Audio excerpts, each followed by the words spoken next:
M5 সকেটের জন্য কি কি ভালো ভালো মাদারবোর্ড আছে 2-3 বছরে এই মাদারবোর্ডগুলোই মার্কেটে রাজত্ব করবে। আসসালামু আলাইকুম, আশা করি আপনারা সকলে ভালো আছেন। আগামী 2-3 বছর যারা মোটামুটি AMD বিশেষ করে M5 সকেটের প্রসেসর দিয়ে পিসি বিল্ড করবেন তাদের জন্য আজকের এই ভিডিওতে বেশ কয়েকটি মাদারবোর্ড নিয়ে কথা বলবো। আমার মনে হয় এই মাদারবোর্ডগুলোতে আপনি খুব বাজেট ফ্রেন্ডলি ভালো পারফরমেন্স পাবেন। বিভিন্ন ব্র্যান্ডের কি কি মার্কেটে পাওয়া যাচ্ছে একটা চমৎকার আইডিয়া হয়ে যাবে।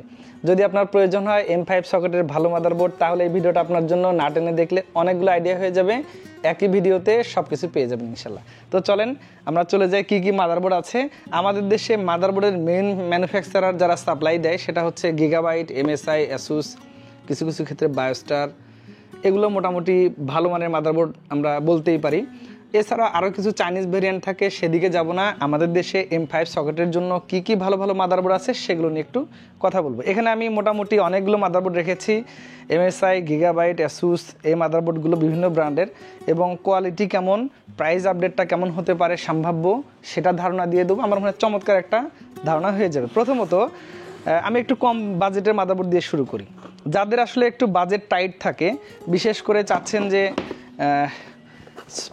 620 ASUS অথবা MSI অথবা গিগাবাইট এই টাইপের দিয়ে, বিশেষ করে ধরেন 8500G অথবা 8400F, তারপর হচ্ছে 8600G অথবা এই ধরেন 7500, এই টাইপের একটু বেসিক প্রসেসরগুলো দিয়ে যদি পিসি বিল্ড করেন খুব কম্প্যাক্ট বাজেট, মানে খুব অল্প বাজেটের মধ্যে, তাদের জন্য 620 সিরিজের এই মাদারবোর্ডগুলো নেওয়া যেতে পারে। এটা 3 ব্র্যান্ডেরই আছে, MSI, গিগাবাইট, ASUS। প্রাইসগুলো একটু এই ধরেন 11,500 টাকার আশেপাশেই মোটামুটি অধিকাংশগুলো পাওয়া যায়। গিগাবাইটটা হতে 11,000 টাকা, MSI হচ্ছে 11,400 টাকা, ASUS সবসময় বেশি লাভ করে, তাদের প্রাইস হচ্ছে 11,700 টাকা। তো এটা হচ্ছে 620 সিরিজের ক্ষেত্রে এটা হচ্ছে একটা বেসিক লেভেলের মাদারবোর্ড, এরপরও যদি লাগে নিতে পারেন। এরপরে আমরা যদি একটু 650 সিরিজে যেতে চাই, 7,000, 8,000, 9,000 সিরিজের প্রসেসরের জন্য, তাহলে অনেক ভ্যারিয়েন্ট পাওয়া যাবে, অনেক বাজেটের মাদারবোর্ডগুলো পাওয়া যাবে। একটু যদি আমরা কম প্রাইজেরগুলো দেখে যেতে চাই, সেটা হচ্ছে সেক্ষেত্রে গিগাবাইট আছে 650mAh, এটা একটু বাজেট ফ্রেন্ডলি মাদারবোর্ড। তারপর হচ্ছে এখানে আরও পাওয়া যাবে হচ্ছে 650S2H, এটা হচ্ছে গিগাবাইট ব্র্যান্ডের, এটাও বেশ বাজেট মাদারবোর্ড, ভালো ভালো ফিচার আছে। যাদের বিশেষ করে প্রয়োজন হচ্ছে HDMI পোর্ট আর হচ্ছে VGA পোর্ট একই সাথে এবং ডিসপ্লে পোর্ট, তাদের জন্য গিগাবাইটের 650mS2H এই মাদারবোর্ডটা খুবই একটা আইডিয়াল। এটাতে একটা NVMe স্লট আছে, SATA আছে হচ্ছে 4টা। এছাড়া বেসিক যে ফিচারগুলো প্রয়োজন সব কিছু খুব ভালোভাবেই আছে। এটা নিতে চাইলে হয়তো আপনাকে 13,900 টাকার আশপাশে খরচ করতে হবে। আমার মনে হয় 7,000 সিরিজ, 8,000-এর জন্য একটা খুব রাইট চয়েস বাজেটের মধ্যে। আপনার বাজেট যদি কম হয় সেক্ষেত্রে 650S2H, এটাতে একটা প্রবলেম আছে। প্রবলেম বলতে এটাতে VGA পোর্ট নাই, শুধুমাত্র HDMI পোর্ট এবং ডিসপ্লে পোর্ট পাবেন। এছাড়া অন্যান্য ফিচারগুলো মোটামুটি সিমিলার, এটা নিতে পারেন। খুব বাজেট মাদারবোর্ড, এটা হয়তো 12,900, 13,000 টাকার আশেপাশে আপনি পেয়ে যাবেন, অথেন্টিক অফিসিয়াল। এরপরে আরেকটা গিগাবাইটের মাদারবোর্ড আছে এখানে, B650MK। এটা আমার কাছে মনে হয় খুব সুপার একটা মাদারবোর্ড বাজেটের মধ্যে, কারণ হচ্ছে যে এটাতে ল্যান্ড পোর্টে আপনি ভালো পারফরমেন্স পাবেন, 2.5G পর্যন্ত পারফরমেন্স পাওয়ার সুযোগ আছে, সেই সাথে Type-C পোর্ট আছে, আর এটাতে HDMI পোর্ট এবং ডিসপ্লে পোর্ট আছে, অনেকগুলো USB পোর্ট থাকে, ল্যান্ড পোর্টে ভালো পারফরমেন্স পাওয়া সহ সব মিলে এই মাদারবোর্ডটা খুবই ভালো। একেবারে চোখ বন্ধ করে 7700, 7600, 8600G এই মাদারবোর্ডটা পছন্দ তালিকা রাখতে পারেন, কোনো ডাউট ছাড়াই। অথেন্টিক 3 বছর ওয়ারেন্টি এটা তো আছে। এরপরে আমরা আর একটা মাদারবোর্ডে যদি যেতে চাই, সেক্ষেত্রে MSI এর এই মাদারবোর্ডটা আমার খুবই পছন্দ, কারণ হলো যে এই মাদারবোর্ডের যে ফিচারগুলো আছে অনেক গেমিং মাদারবোর্ডে সেই ফিচারগুলো নেই। একটু যদি দেখি কি কি ফিচার আছে। প্রথমত এই মাদারবোর্ডে HDMI পোর্ট, ডিসপ্লে পোর্ট এবং VGA পোর্ট 3টি পোর্ট আছে, আর হচ্ছে USB 3.2 সহ অন্যান্য যে পোর্টসগুলো খুবই ভালো। ল্যান্ড পোর্টে আপনি 2.5G পর্যন্ত পারফরমেন্স পাবেন, সেই সাথে ডাবল NVMe লাগানোর ব্যবস্থা আছে, 4টা RAM স্লট তো আছেই। তো আমার মনে হয় যে এই মাদারবোর্ডটাকে খুব একটা আইডিয়াল মাদারবোর্ড, এই কারণেই আমি বলি অথেন্টিক একটা মাদারবোর্ড। এটা নিতে চাইলে 15,700 টাকার আশেপাশে পাওয়া যাবে। এরপরে আপনার M5 সকেটের আর একটা বেশ ভালো মাদারবোর্ড বাজেটের মধ্যে 15,200 টাকার আশেপাশে পাওয়া যাবে, এটা হচ্ছে ASUS এর EXB650MV7। এটাকে আপনি পছন্দ রেখে রাখতে পারেন, অথেন্টিক মাদারবোর্ড 15,200 টাকার আশেপাশে মার্কেটে অনায়াসে পেয়ে যাবেন। এরপর আমরা একটু গিগাবাইটের আরেকটু ভালো বাজেটগুলোতে আসি। এটা একটা আমার কাছে খুব আইডিয়াল মাদারবোর্ড মনে হয়। মডেলটা হচ্ছে গিগাবাইটের B650MDS3HPAX ওয়াইফাই সহ। এই মাদারবোর্ডের বেশ কিছু ভালো ভালো ফিচার আছে।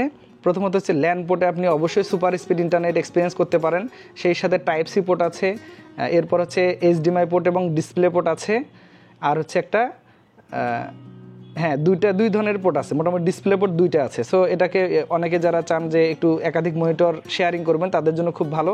NVMe এর স্লট আছে মোটামুটি দুটি, আর হিটসিং মোটামুটি যা আছে খারাপ না। তো এই মডেলটাকে আপনি একেবারে চোখ বন্ধ করে পছন্দ তালিকায় রাখতে পারেন। আর এটাতে অবশ্যই 9000 সিরিজ পর্যন্ত প্রসেসর বেটার পারফরমেন্স পাওয়া যাবে। এটা নিতে চাইলে হয়তো আপনাকে 20,000 টাকার আশেপাশে খরচ করতে হতে পারে, দাম একটু চেক করে নিলেন, এটা আপনার জন্য ভালো। আর একটা আছে এখানে MSI এর গিগাবাইটের, এটা মডেল হচ্ছে B650M গেমিং ওয়াইফাই। এটাও একটা ইনবিল্ড ওয়াইফাই সহ একটা মাদারবোর্ড। এটাকেও ভালো পারফরমেন্সের তালিকা রাখা যায় 7000, 8000, 9000 সিরিজের প্রসেসরের জন্য। এটা তো HDMI এবং ডিসপ্লে পোর্ট আছে, একটি আছে NVMe এবং 4টা SATA পোর্ট আছে। 2.5G পর্যন্ত আপনি ল্যান পোর্টে পারফরমেন্স পাবেন। এভারেজে আমরা যদি চিন্তা করি ওয়াইফাই 6 সহ এটা একটা সুপার মাদারবোর্ড। এটা নিতে চাইলে আমার মনে হয় যে এই মুহূর্তে মার্কেটে এর কম্পিটিটর কোনো মাদারবোর্ড নেই। এটার দাম মোটামুটি আসবে হচ্ছে 16,200-300 টাকার আশেপাশে।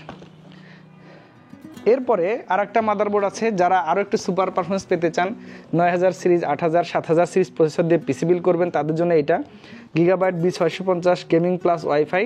এটাও মোটামুটি 2.5G পর্যন্ত ল্যান্ড পোর্ট সাপোর্ট করে। NVMe এর স্লট আছে দুটি, আর মোটামুটি এটাতেও ডিসপ্লে পোর্ট আছে দুটি, একটা HDMI পোর্ট আছে। ল্যান্ড পোর্টে তো অবশ্যই ভালো পারফরমেন্স পাওয়া যাবে এবং বেশ কিছু হিটসিং আছে যেটা মাদারবোর্ডটাকে খুব কুলিং সিস্টেমটা ইনশিওর করবে। আর NVMe তো অবশ্যই দুটি লাগানোই যাচ্ছে Gen 4 হিসেবে। সো এটা নিতে পারেন। এটা নিতে চাইলে আপনাকে খরচ করতে হবে 20,000 টাকার আশেপাশে, যেটা খুবই রাইট চয়েস, বাজেটের মধ্যে অনেক সেরা। তো বন্ধুরা, এগুলোই ছিল মাদারবোর্ড। আমার মনে হয় যারা বাজেটের মধ্যে চমৎকার সব মাদারবোর্ডগুলো নিতে চান তারা এটা নিতে পারেন। এরপরে এই মাদারবোর্ডটা নিয়ে মনে হয় বলা হয়নি, এটা হচ্ছে B650M গেমিং ওয়াইফাই। এটা নিতে পারেন। এটা একটা চমৎকার ফিচারের মাদারবোর্ড, খুবই বাজেট ফ্রেন্ডলি, 18,700 টাকার আশেপাশে পাওয়া যায়, 3 বছর ওয়ারেন্টি তো আছেই। তো এগুলোই ছিল। আমার মনে হয় যারা M4 সকেট বা M5 সকেট দিয়ে ভালো ভালো পিসি বিল্ড করবেন তারা এই মাদারবোর্ডগুলোকে একেবারে চোখ বন্ধ করে পছন্দ তালিকায় রাখবেন। বাজেটের মধ্যে আমার মনে হয় আগামী 2-3 বছরে এই মাদারবোর্ডগুলোই মার্কেটে রাজত্ব করবে। এটা খুবই একটা ভালো দিক। আর নিতে পারেন কম্পিউটার ভিশন ঢাকা থেকে, রংপুর থেকে আসতে পারেন সরাসরি, অথবা অনলাইনে অর্ডার করতে পারেন আমাদের কাছে। দাম দর চেক করার জন্য অবশ্যই একটু মেসেজ করবেন, আমাদের ওয়েবসাইট ভিজিট করবেন, আপডেট প্রাইসগুলো সেখানে আছে। সকলে ভালো থাকবেন। নতুন কোনো ভিডিওতে আবারও দেখা হবে। আল্লাহ হাফিজ।